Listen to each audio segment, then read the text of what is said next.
नमस्कार मंडळी. ओम एकदंताय विद्महे वक्रतुंडाय धीमहि तन्नो दंती प्रचोदयात. श्री गणेशाय नमः. जगदंबा भवानी प्रत्यर्थे नमस्करोमि. आज एक विषय घेऊन मी आपल्या समोर आलोय. तो विषय म्हणजे देवपूजा. देवपूजा आपण का करायची, आपल्या आयुष्यात का, हे सर्व का महत्त्वाचं आहे, या संदर्भात मी आपल्याशी चर्चा करणार आहे. अर्थातच तुम्ही हा व्हिडिओ बघत आहात त्या अर्थी तुम्ही सर्व आस्तिक माणसं आहात. ईश्वरावरती आपली श्रद्धा आहे हे यातून सिद्ध होतं. त्यामुळे जे नास्तिक आहे, ज्यांचा या गोष्टींवर विश्वास नाही, जे तथाकथित विज्ञानवादी आहेत, त्यांच्याशी त्या विषयावरती मी बोलणार नाही आहे किंवा त्यांच्यासाठी आपण एक वेगळा व्हिडिओ बनवू. पण तुम्ही हा व्हिडिओ बघताय त्यावरून हे सिद्ध होते की तुमचा ईश्वरावरती आस्था आहे किंवा तुम्ही आस्तिक आहात. तर चला तर मग देवपूजा या विषयावरती आपण बोलू. सर्वसामान्य माणूस त्याच्या आयुष्यामध्ये ईश्वरावरील भक्ती, श्रद्धा, जप, तप या सर्व गोष्टी का करतो? तर आपल्या सर्वांच्या मनामध्ये किंवा आपल्या सर्वांच्या मनावरती एक असं बिंबवण्यात आले की आपल्या आयुष्यामध्ये जे काही आपल्याला हवं आहे तो देणारा म्हणजे ईश्वर. त्यासाठी आपल्याला जो आपला पूर्वसंस्कार झाला त्या हिशोबाने आपण काय करतो की आपल्या प्रत्येक पूजा ह्या सकाम असतात. म्हणजे कोणतीच पूजा अशी नाही आहे की आपलं ते कर्तव्य म्हणून आहे म्हणून आपण ती पूजा करतो. प्रत्येक पूजा ही सकाम असते. मी हे स्तोत्र जप करायला लागलो, ह्या स्तोत्राचे मी पाठ करायला लागलो, मला या स्तोत्राचं एवढं फळ मिळावं, मी एवढा जप केला आहे माझं हे फळ काम व्हावं, मी एवढं जप तप पूजापाठ केली आहे म्हणून ईश्वराने माझं हे काम करावं. मला सांगा, ईश्वराला काय आपण भाड्यानं कामाला लावलं का? तो बांधील आहे आपली सर्व कामं करून देण्यासाठी? नाही आहे. गरज तर आपल्याला आहे. हे व्हावं, ते व्हावं, माझं अमुक काम व्हावं, माझं अमुक तमुक काम व्हावं, माझ्या आयुष्यात ह्या गोष्टी घडाव्यात, हे सर्व आपली कामना आहे. पण आपण कधी विचार केला आहे का की तो ईश्वर आपल्याकडून काय मागतोय, त्या ईश्वराला आपल्याकडून काय अपेक्षित आहे? नाही विचार केला आपण आणि करणारही नाही. कारण माणसाचा स्वभाव हा मुळात स्वार्थी आहे किंवा स्वार्थात आपण पूर्ण गुरफटलो आहे. त्यामुळं आपल्या विचारांच्या दृष्टीही कमी आहेत. दृष्ट्या आपल्या ज्या दिवशी रुंदावतील विचारांच्या त्या दिवशी आपल्याला हे कळेल. एक लक्षात घ्या, आपल्या आयुष्यात आज जे काही दुःख, दारिद्र्य, पीडा, संकट ही सर्व जी काय आहेत, हे मानवी आयुष्यातले 32 प्रकोप आहेत. हे 32 प्रकोप कोणते? ज्याच्यामुळं आपल्याला आपल्या आयुष्यात केलेलं जप, तप, व्रत, उपासना, अनुष्ठानं फळ देत नाहीत. या सर्वाच्या पाठीमागे ह्या 32 प्रकोप आडवे येत आहेत. आता हे 32 प्रकोप कोणते? जा तुमच्या ज्या वास्तूमध्ये राहताय त्या वास्तूतले दोष आहेत. ज्या घराण्यात जन्माला आला त्या घराण्यातला पितृदोष आहे. आता पितृदोष एक असा विषय आहे की ज्याच्यावर बोलल तेवढं थोडं. कधी वेळ मिळालाच तर आपण सविस्तर 10-12 व्हिडिओ पितृदोषावरती बनवू. आता आपण जनरली देवपूजा आपल्या आयुष्यात का महत्त्वाची आहे याच्यावर आता चर्चा करतोय आपण. पितृपीडा आहे, वास्तुदोष आहेत, कायिक दोष आहेत, या शरीरानं आपण जे पाप करतो ते आहे, वाचिक दोष आहेत, तोंडातनं आपण कोणाला तरी वाईट काहीतरी बोलतोय ते दोष आहेत, देवांचे दोष आहेत, ग्रहांचे दोष आहेत, आपले ग्रह गमवतात आपल्याला, कुंडलीतले काही दोष आहेत, पूर्वकर्म पाप आहे आपले, आपण ज्या जागेत राहतो तिथे आजूबाजूला भटकणारे अतृप्त आत्मे आहेत, स्थळ दोष आहे, नागहत्या दोष आहे, एखाद्याचं पूर्वजन्मी आपण लांडी लबाडी करून धन अपहरण करून घेतले त्याचा दोष आहे, एखाद्याचा आपण वापर करून घेतला त्याच्या ऋणामध्ये आपण अडकलो ते दोष आहेत, पंचायतन दोष आहे, ग्रामदैवताचा दोष आहे, ग्रामदेवीचा दोष आहे, माता लक्ष्मीचा कोप आहे, कुलस्वामिनीचा दोष आहे, कुलदैवताचा दोष आहे, ज्या गावामध्ये राहतो त्या गावातले इतर गोष्टींशी आपण बांधले गेलेलं असतो तिथला दोष आहे, ज्या जमिनीवरती आपण राहतो तिथल्या क्षेत्रफल भैरवांचा दोष आहे. असे एक ना अनेक दोष, असे 32 प्रकारचे प्रकोप आपल्या आयुष्यात आपल्याला छळत असतात आणि त्यामुळं आपण केलेले जप, तप, पूजा, पाठ, उपासना, अनुष्ठानं ही आपल्याला फळ देत नाहीत. आणि काय होतं, एक दिवशी आपण दमून जातो, थकून जातो आणि तो साधक या सगळ्या मार्गातून बाहेर पडतो आणि म्हणतो आता यात काही राम नाही आहे, माझं जे होईल ते होईल, आता मी आता हे काही करणार. माझ्या नशिबानं जे होईल ते होईल. आता हे नशीब काय आहे? तर एक नशीब एक अशी गोष्ट आहे की जे माणूस त्या नशिबाकडून इतक्या भरमसाठ अपेक्षा करतो की ते नशीब कधीच त्याचं फळाला येत नाही. नशीब फळाला कधी येणार आहे? ज्यावेळी तुमच्या कर्माच्या गाठोड्यामध्ये कर्म व्यवस्थित असेल, सगळ्या गोष्टी बॅलन्स असतील, तर त्या गाठोड्यातनं तुम्हाला काही ना काहीतरी बाहेर पडणार आहे, आउटपुट पडणार आहे आणि ते आउटपुट असणार आहे तुमच्या आयुष्यातल्या चांगल्या आणि सकारात्मक घटना. आता त्यासाठी काय करायला हवं? पहिली गोष्ट श्रद्धा. पूजापाठामध्ये तुम्ही श्राद्ध ऐकलं असेल, तर हा श्राद्ध म्हणजे काय आहे? तर श्रद्धेनं केलेलं कर्म म्हणजे श्राद्ध. तसं ईश्वर आपल्याकडून श्रद्धेनं केलेलं कर्म मागतो. आपण त्या ईश्वरावरती निस्सीम निराकार प्रेम करायला हवं. आपलं चुकतं कुठं? आपण प्रत्येक गोष्टी हे सकाम भावनेनं करतो. मी ही पूजा केल्यानंतर मला हे फळ मिळावं, या स्तोत्राचा मी एवढा जप केल्यानंतर, एवढे पाठ केल्यानंतर मला हे फळ मिळावं, किंवा कर्म करण्याआधीच आपण ईश्वराला बंधनात अडकवतो की माझं अमुक अमुक काम होऊ दे, मी एवढे स्तोत्राचे पाठ करतो. जर तुम्ही त्याला दिलंच नाही आहे काय, तर मागताय कशासाठी?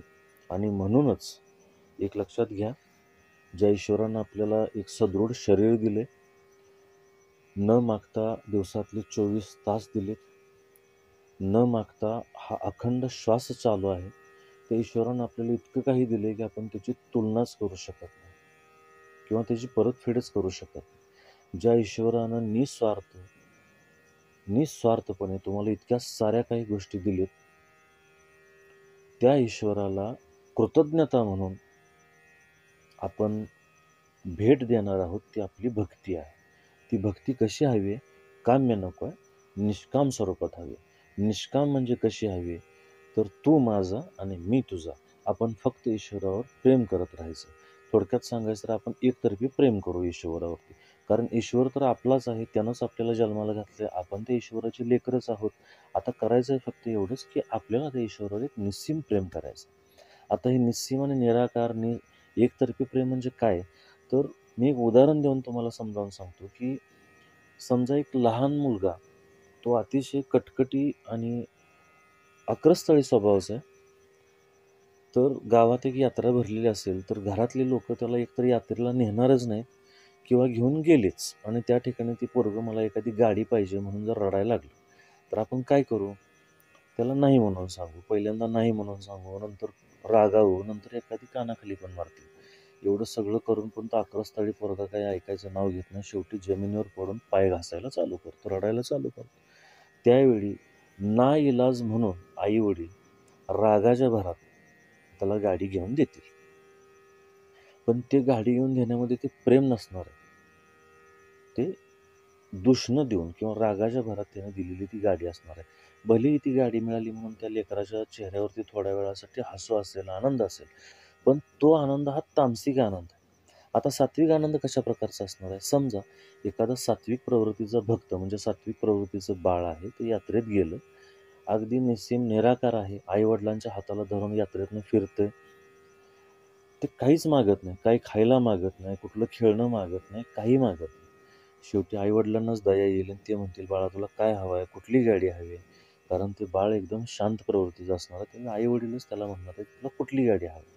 तरीही ते म्हणणार आहे मला नको, कुठलीच गाडी नको. तरीही आईवडील त्याला एखादी प्रेमानं जोर जबरदस्ती आईवडीलच त्याच्यावर करतील, अरे ही गाडी घे, या गाडीनं खेळतो म्हणून. आणि ती गाडी जी घेऊन देतील, त्यावेळी गाडी मिळाल्यानंतरचा त्या लेकराच्या चेहऱ्यावरचा आनंद हा सात्विक आनंद असणार आहे, आणि गाडी घेऊन देणाऱ्याच्या चेहऱ्यावरचा सुद्धा एक सात्विक आनंद असणार आहे. हे खरं समाधान. आपण काय करतोय? पूजापाठामध्ये देवी देवतांना जबरदस्तीनं त्यांना प्रेशर देतो की माझं हे काम झालं पाहिजे, माझं ते काम झालं पाहिजे, मी एवढी पूजा केली म्हणजे माझ्या आयुष्यात हे घडलं पाहिजे, माझ्या आयुष्यात ते घडलं पाहिजे.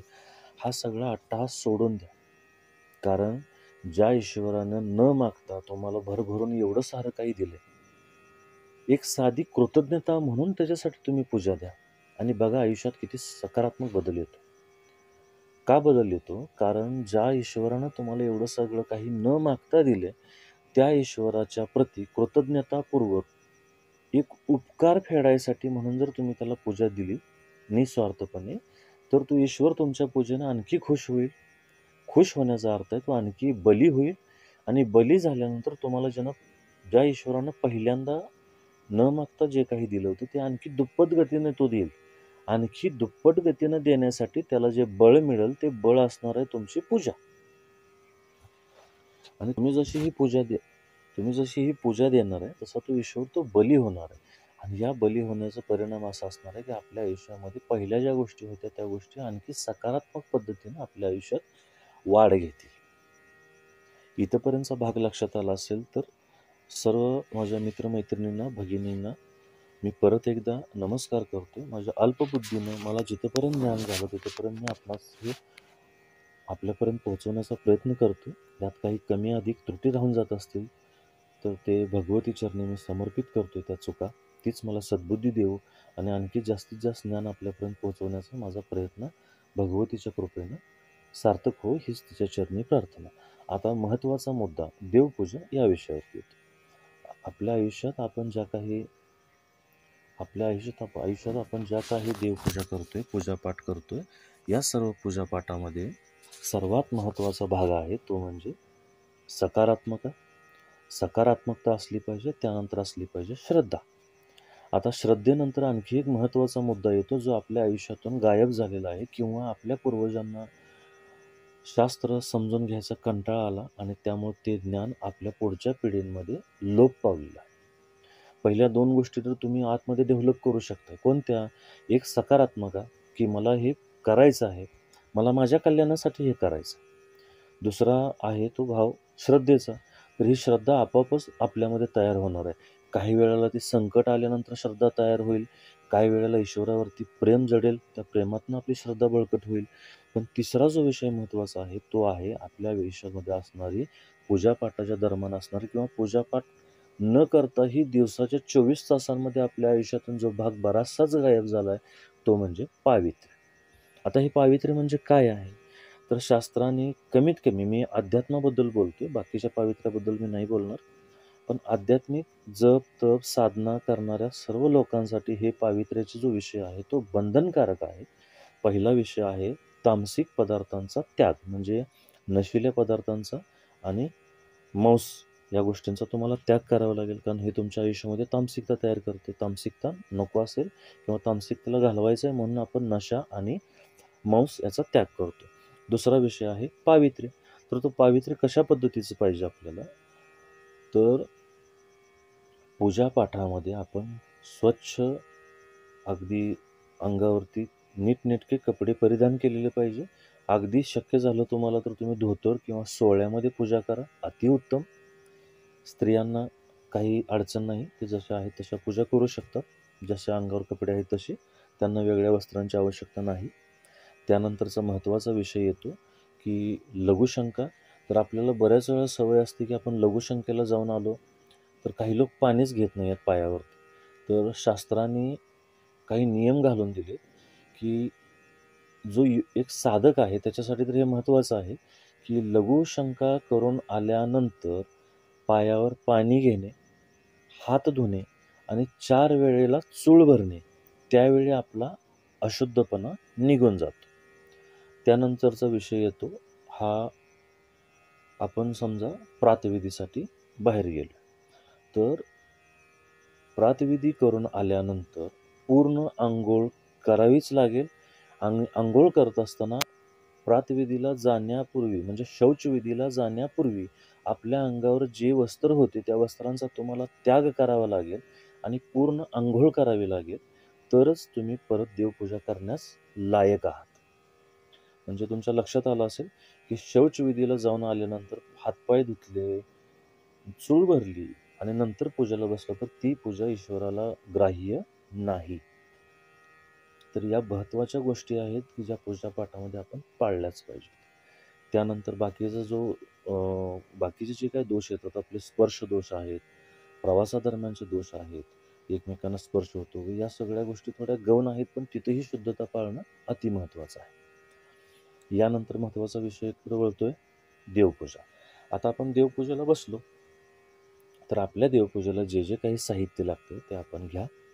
महत्त्वाचं म्हणजे सर्वांना माझी विनंती आहे उठसूट कोणत्या तीर्थयात्रेला गेलो, कोणत्या तीर्थक्षेत्री गेलो, कोणत्या मंदिरात गेलो, त्या ठिकाणी एखाद्या देवी देवतांची मूर्ती, एखादा फोटो आवडला म्हणून आवडीनं तो घरी आणला, तर हा प्रकार बंद करा.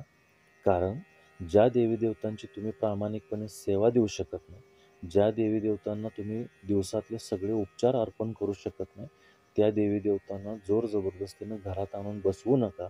याच्यामुळे तुमचं कल्याण नाही, उलटं नुकसानच होईल.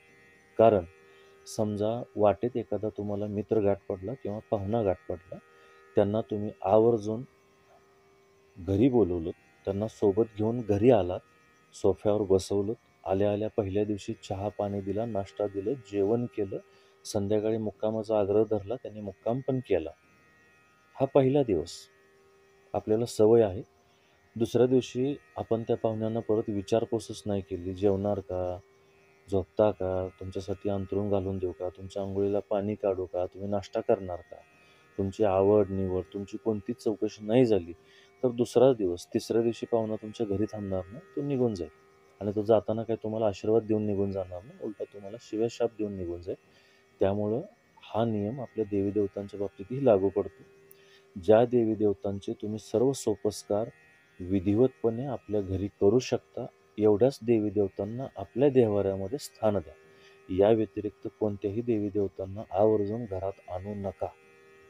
जर तुमची त्या एखाद्या देवतावर श्रद्धा असेल तर ठीक आहे, श्रद्धा अगदी असणं स्वाभाविक आहे. आणि ती श्रद्धा तुम्हाला वाटेत ते मंदिर दिसलं, त्या देवतेचं मंदिर दिसलं, तुम्ही तीर्थयात्रेला गेलात किंवा आवर्जून त्या मंदिराला भेट द्यायला गेलात, नमस्कार करा. बाकी राहिलेली भक्ती तुम्ही घरी करू शकता, पण देवांच्या मूर्ती, फोटो हे घरी आणून त्यांना स्थापन करू नका. तुमच्या एक प्रापंचिक माणसाच्या आयुष्यामध्ये त्याच्या मंदिरामध्ये, घरातल्या मंदिरामध्ये, देवाऱ्यामध्ये ठराविकच देवी देवतांना स्थान आहे. त्यापैकी पहिले म्हणजे गणपती, दुसरे म्हणजे आपल्या पूर्वजांचे टाक, जे पूर्वजांनी पाठवून तुमच्या घरांमध्ये चालीरीतीप्रमाणे तुमच्या घरात पूजापाठामध्ये जे टाक आहेत ते टाक. तिसरा विषय आहे माता अन्नपूर्णा. चौथं दैवत आहे श्री बाळकृष्ण. हे झाले प्रापंचिकाचे मेन दैवत. आता आपल्या प्रपंचाला बळ देणारे, आपल्याला चतुर्विधी पुरुषार्थ, धर्म, अर्थ, काम आणि मोक्ष मिळवून देणारे महत्त्वाचे देव आहेत, ते म्हणजे आपल्या घराण्यातली कुलदेवता आणि आपली कुलदेवी. या व्यतिरिक्त कोणत्याही देवी देवतांना आपल्या घरातल्या देवाऱ्यामध्ये असावं किंवा ठेवलंच पाहिजे हा अट्टहास करू नका. हा अट्टहास तुम्ही करू शकता. कधी करू शकता? जर तुम्ही या सर्व देवी देवतांचे उपचार व्यवस्थित देऊ शकत असाल तरच तुम्ही यांना देवाऱ्यात ठेवा, नसेल तर नुसते दोष बळावत दोषांना वाढवू नका. आता देवपूजा या विधीमध्ये काय करायला हवं, तर पंचोपचारे किंवा षोडशोपचारे 5 उपचार किंवा 16 उपचार अर्पण करून आपण पूजा दिली पाहिजे. आता मी खूप शास्त्रीय दृष्ट्या न बोलता तुम्हाला समजेल असं थोडक्या मोडक्या भाषेमध्ये मी बोलायचा प्रयत्न करतो, जेणेकरून तुमची ही लाईन, जी आध्यात्मिक बिघडलेली लाईन आहे आपली, ती दुरुस्त व्हावी ही माझी इच्छा आहे. तर काय करा, आपल्या ऐपतीप्रमाणे आपल्या घरामध्ये सकाळी आपली अंघोळ झाल्यानंतर ज्या पूर्वजांनी आपल्याला हे जग दाखवलं, आपल्याला या जगामध्ये आणलं, त्यांची आयुष्यभर जपलेली धन, वैभव, प्रॉपर्टी, जमीन जागा सर्व आपल्याला जाताना ते देऊन गेले. ज्यांनी या समाजामध्ये आपल्या घराण्याचं एक मानाचं स्थान तयार केले, अशा सर्व पूर्वजांना स्मरून आपल्या अंघोळीनंतर दक्षिणेकडं हात करून हात वर करायचे आहेत, जेणेकरून आपली काख पूर्वजांना दिसेल. अशा पद्धतीनं दक्षिणेकडे उभा राहून दक्षिणेकडे एक पितरांचं स्मरण करून नमस्कार करा. अगदी याही पेक्षा जर तुम्हाला पितृगायत्री मंत्र येत असेल, ओम देवताभ्यश्च पितृभ्यश्च महायोगेभ्य एवंच नमः स्वाहाय स्वदाय नित्यमेव ओम नमो नमः, या मंत्राने समस्त पितृदेवांना, मातृकुल आणि स्वकुल अशा दोन्ही गोत्रातील कुलातील पितृदेवतेंना स्मरण करून एक प्रामाणिक नमस्कार करा. त्यानंतर महत्त्वाचा विषय येतो म्हणजे आपल्या आयुष्यातील 2 प्रत्यक्ष डोळ्याने दिसणारे देवता म्हणजे सूर्य आणि चंद्र. तर सकाळच्या अंघोळीनंतर सूर्यदेवतेला अर्घ्य द्या. आता थोडंसं विषय सोडून बोलतोय की सूर्य आणि चंद्र हे डोळ्याने दिसणारे 2 देव आहेत, हे आपल्या आयुष्यातील किती महत्त्वाचे देव आहेत बघा. जन्मकुंडलीमध्ये सूर्यदेवतेला हा आपला आत्मा, आपल्या आत्म्याचं स्थान दिलेलं आहे किंवा आत्म्याची उपमा दिलेली आहे, ज्याला आपण तनू म्हणतो. आपलं शरीर, आपली काया, आपण कसं असायला हवं, हे सर्व सूर्यदेवता ठरवतात. आणि चंद्रदेवता, ज्यांना भगवान शंकरांनी आपल्या जटांमध्ये धारण केले, जे शीतलतेचे प्रतीक आहे, हे चंद्रदेवता म्हणजे आपलं मन आहे. आता आपल्या वैयक्तिक आयुष्यामध्ये सुदृढ शरीर आणि एक सुदृढ मन, या दोन गोष्टी ज्याच्याकडे आहेत, तो माणूस या जगात कुठलीही गोष्ट शक्य करू शकतो. त्याला या जगात कुठलीच गोष्ट अशक्य नाही. थोडक्यात काय, तर ज्या माणसाकडं सुदृढ शरीर आहे आणि एक आत्मबल देणारं त्याचं स्वतःचं एक चांगलं बळकट मन आहे, त्या माणसाला या जगात काहीच अशक्य नाही. त्यामुळं सर्व प्रापंचिक व्यक्तींनी आपल्या आयुष्यामध्ये जमेल तसं किंवा नित्याच्या साधनेमध्ये सूर्य आणि चंद्र यांच्या उपासना आवर्जून कराव्यात. कारण सदृढ शरीर आणि सदृढ मनाशिवाय या जगात तुम्ही कुठलीच गोष्ट करू शकणार नाही. त्यामुळं अंघोळीनंतर सर्वप्रथम भगवान आदित्य सूर्यनारायणांना एक अर्घ्य द्या. अर्घ्यासाठी जे तुम्ही पात्र घेणार आहे, त्या पात्रामध्ये पाणी, अष्टगंध, थोडंसं दूध, अक्षत, चंदन, एखादं फूल, या गोष्टी अर्पण करा आणि सूर्य महाराजांना सूर्य गायत्री मंत्राचा जप करत ओम आदित्याय विद्महे भास्कराय विद्महे महाद्युतिकराय धीमहि तन्नो आदित्य प्रचोदयात, या सूर्य गायत्रीचा मंत्र जप करत किंवा ओम घृणी सूर्याय या मंत्राचा जप करत करत तुम्ही सूर्यदेवतांना अर्घ्य द्या. अर्घ्य दिल्यानंतर ज्यांच्या कुंडलीमध्ये सूर्य खूपच वीक आहे, अस्त आहे, किंवा ज्यांना सूर्याचं बळ हवं आहे, ज्यांचं पूर्वीचंच बळ चांगलं आहे, त्यांना अजून बळकट करायचं असेल, समाजामध्ये मान, सन्मान, प्रतिष्ठा, या सर्व गोष्टी जर तुम्हाला मिळवायच्या असतील किंवा आपल्या कष्टाच्या तुलनेमध्ये जास्त यश खेचून आणायचं असेल, तर त्याने आवर्जून सूर्य उपासना ही करावीच करावी. तर त्यासाठी सूर्याला अर्घ्य द्या. सूर्याला अर्घ्य दिल्यानंतर सूर्य महाराजांच्या कृपाशीर्वादासाठी आदित्य हृदय स्तोत्राची किमान 3 पाठ करा. 3 पाठ केल्यानंतर भगवान आदित्य सूर्यनारायण देवतेला नमस्कार करा. त्यानंतर आपल्या घरामध्ये जाऊन तुम्ही स्थानापन्न व्हा दक्षिण दिशेला. आणि प्रापंचिक माणसाला शास्त्रानं सांगितल्याप्रमाणे, प्रापंचिक माणसाला एक शास्त्रामध्ये एक वचन आहे की पितृपूजा केल्याशिवाय देवकार्य करायला परवानगी नाही. घरात गेला का दक्षिणेकडे तोंड करून बसा. आता हे रोजच केलं पाहिजे असं काही नाही. तुम्ही आवर्जून महिन्यातून एकादशी, अमावस्या या तिथीला जरी केलं तरी चालेल. कारण तसा हा क्लिष्ट विधी आहे आणि मुळात आपण सर्वजण या गोष्टींपासून इतक्या पिढ्यानपिढ्या आपण लांब लांब लांब लांब निघून गेलो की अचानक स्वीकारणं अवघड जाते आपल्याला. तर विधी काय आहे हा समजून घ्या. पितृदेवतेच्या प्रसन्नतेसाठी पितरांना तर्पण दिलं पाहिजे. तर तर्पणाचे काही विशिष्ट मंत्र आहेत, त्या विषयावर आपण एखादा वेगळा व्हिडिओ बनवू. तर्पण तुम्ही देऊ शकत नसलं तर किमान दक्षिणेकडे बसून पहिला तुम्ही आंघोळ झाल्या एक नमस्कार दिलाच आहे पितृदेवतेला. घरामध्ये आपल्या बिगर मिठाचा आळणी भात बनवा. त्यावरती दूध, दही, तूप, मध, पितरांना आवडणारा पदार्थ आहे मध, काळे तीळ, साखर, या गोष्टी त्यात मिसळा आणि समस्त पितृगणांना स्मरण करून, पितृगायत्रीचं स्मरण करून समस्त पितृगणांना हा नैवेद्य दाखवा. आपल्या घराच्या दक्षिण नैऋत्य कोपऱ्यामध्ये हा नैवेद्य घरावरती ठेवून द्या किंवा घराच्या साईडला कुठेही ठेवून द्या, काही अडचण नाही. यानंतर शुद्धीकरण करून घ्या, अंगावर पाणी शिंपडून घ्या. त्यानंतर आपल्या देवपूजेला चालू करा. आता देवपूजेला काय करणार, तर पण मगाशी म्हटल्याप्रमाणे पंचोपचारे, षोडशोपचारे आपण देवपूजा देणार आहोत. तर ही देवपूजा देत असताना आपल्या घरातल्या समस्त देवी देवतांना आपण पाण्यानं, दुधानं, दह्यानं, तुपानं, आपल्या घरी आपल्या ऐपतीप्रमाणे जे जे उपलब्ध आहे त्या त्या सर्व वस्तूंना तामनात सर्व देव एकत्र घ्या, त्यांना विधिवत पूजा द्या. त्यानंतर त्यांना आसन द्या, आसनावरती स्थानापन्न करा. त्यानंतर त्यांना चंदन गंध लावा, जानवं घाला, वस्त्र द्या. हे सर्व उपचार केल्यानंतर सर्व देवी देवतांना आरती दाखवा, उदबत्ती लावा, अगरबत्ती दाखवा. यानंतर आपल्या घरामध्ये जो काही पदार्थ तुमच्या घरामध्ये पहिला तयार झाला असेल, तो आपल्या घरातला अन्नपूर्णा मातेचा नैवेद्य जो बनला असेल तो आणून आपल्या देवाऱ्यावरती सर्व देवी देवतांना तो प्रसाद म्हणून, नैवेद्य म्हणून द्या. हा नैवेद्य दाखवल्यानंतर या नैवेद्यावरचा आता ईश्वराला अर्पण केलेला नैवेद्य आपण ग्रहण करणार आहे. नंतर तो आपण घरातल्या सर्वांना तो नैवेद्य दाखवा. दुपारच्या जेवणाला आपण घरातले कधी कधी सर्वजण एकत्र बसून जेवण करतो, कधी कधी एकटे असतो किंवा आपण बाहेर जातो. घरी फक्त आपली माता, भगिनी किंवा आपली पत्नी असते. तर त्यांना आवर्जून असं सांगा, की आपल्या घरामध्ये दुपारच्या वेळेला जो जेवण तयार होतं, त्या जेवणातले 5 घास काढून बाजूला ठेवा आणि त्यानंतरच ते अन्न तुम्ही सगळेजण जेवायला घेत जा. जे आता 5 घास आपण काढणार आहे ते कशासाठी? तर 1 घास गाईचा, 1 घास आपल्या कुत्र्यासाठी, 1 घास कावळ्यासाठी, 1 घास अग्निदेवतेसाठी आणि 1 घास भूतदया म्हणजे आपल्या जीव जीव जे आहेत सृष्टीवरती त्यांच्यासाठी. आता हे 5ही घास काय आपण 5ही आता सध्या धकाधकीच्या आयुष्यामध्ये प्रत्येकाच्या घरी काही गाई नाही आहे, प्रत्येकाकडे काही कुत्रा नाही आहे. ठीक आहे. पण एक छोटासा अग्नी पेटवा, अगदी छोटंसं यज्ञकुंड असल्यासारखं आणि त्याच्यावरती ह्या 5 घासांच्या 5 आहुत्या देऊन द्या. तुमचे हे पंचमहाभूतांचं ऋण उतरून जाईल तुमच्यावरचं. आता ही पंचमहाभूतं काय आहेत? तर मनुष्य हा देव, ऋषी, पितृ, भूत आणि मनुष्य अशा 5 ऋणांमध्ये अडकलेला आहे. देव ऋण आपण देवपूजा करून फेडतोय.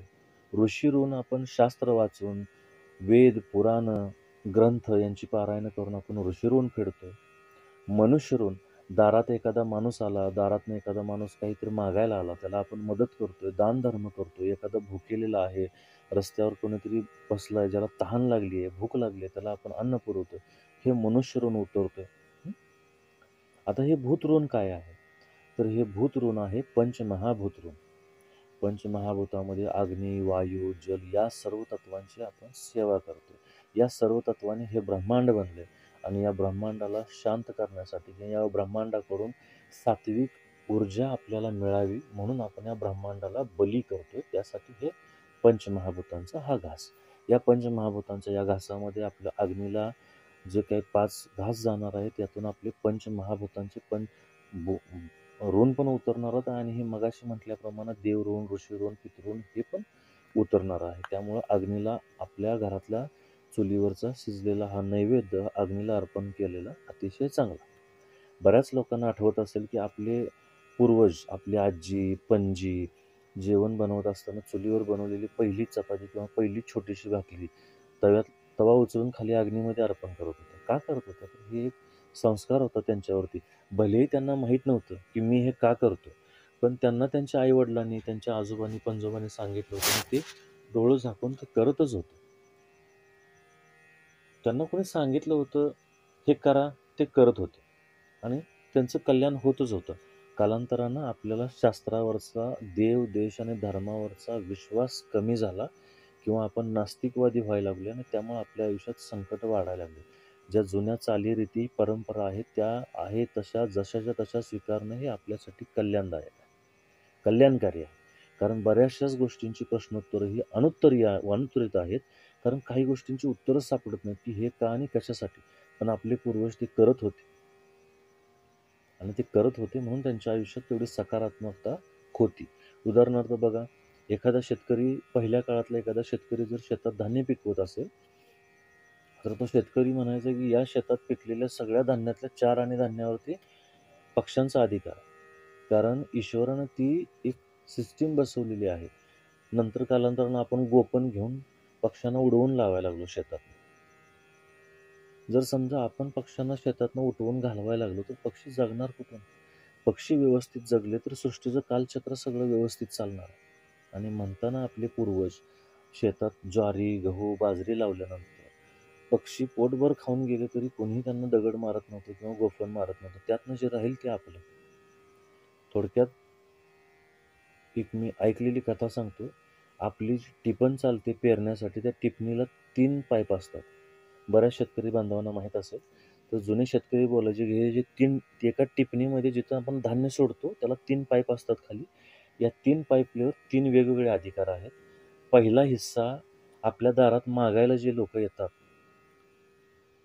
त्यांना दान देण्यासाठी.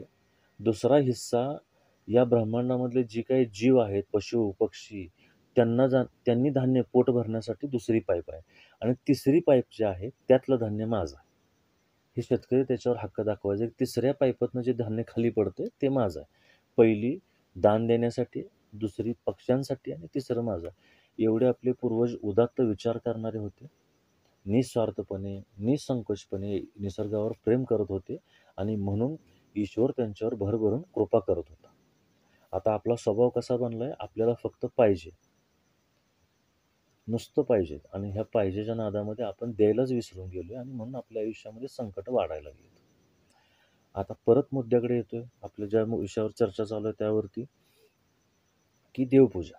तामणामध्ये सगळे देव घ्या, त्यांना विधिवत अंघोळ घाला, हे सगळं केलं. त्यानंतर नैवेद्य दाखवा, नंतर अग्नीला नैवेद्य अर्पण करा. त्यानंतर दुपारचं भोजन झालं. तिन्ही सांजेला घरात आरती उदबत्ती लावा. एखादं भजन, एखादं स्तोत्र किंवा एखाद दुसरी माळ जप करा कुलदेवता, कुलदेवी किंवा तुमच्या इष्टदैवताची. त्यानंतर संध्याकाळी परत एकदा देवांना नमस्कार करा.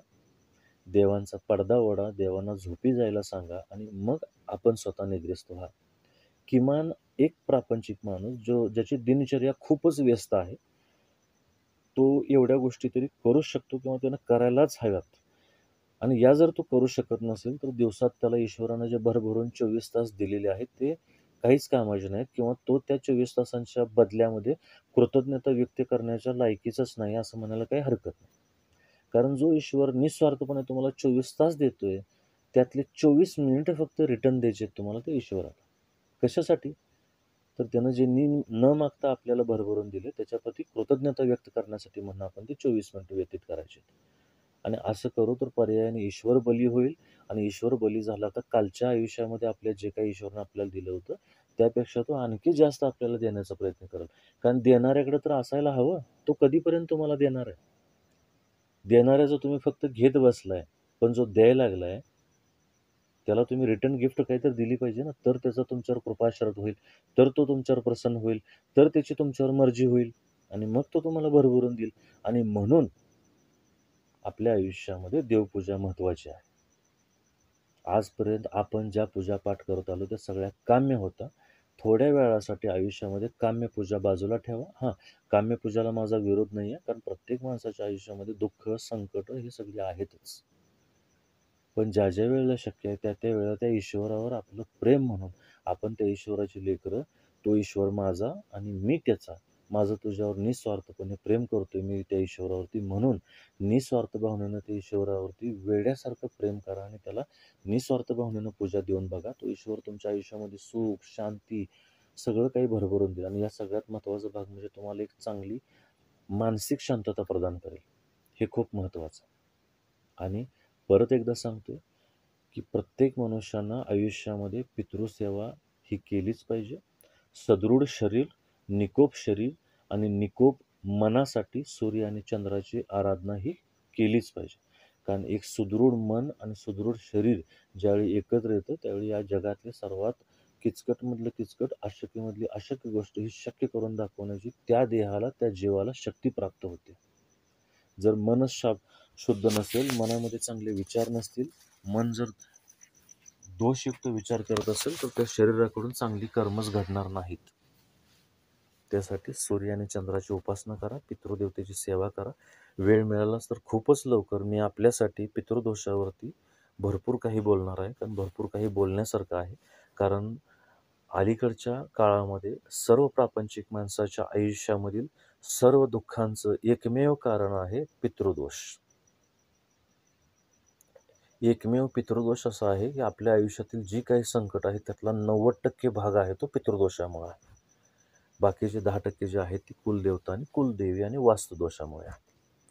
चला तर मग मी जे काही तुम्हाला बोललो, माझ्या अल्पमतीनं मी जे काही तुम्हाला सांगायचा प्रयत्न केला, यातून तुम्हाला काहीतरी तुम्ही बोध घेतला असेल आणि यातून तुम्ही काही ना काहीतरी पूजापाठ करून तुमच्या आयुष्यामध्ये सकारात्मकता आणाल आणि त्या ईश्वराची तुमच्यावरती कृपाशीर्वाद होईल अशी मी ईश्वरचरणी, जगदंबाचरणी परत एकदा पुन्हा पुन्हा प्रार्थना करतो. सर्वांच्या आयुष्यामध्ये सुख, शांती, समृद्धी, ऐश्वर्य आणि याहीपेक्षा सर्वात महत्त्वाचं म्हणजे त्यांना देव, देश आणि धर्मावरची श्रद्धा प्रत्येकाची बळकट व्हावी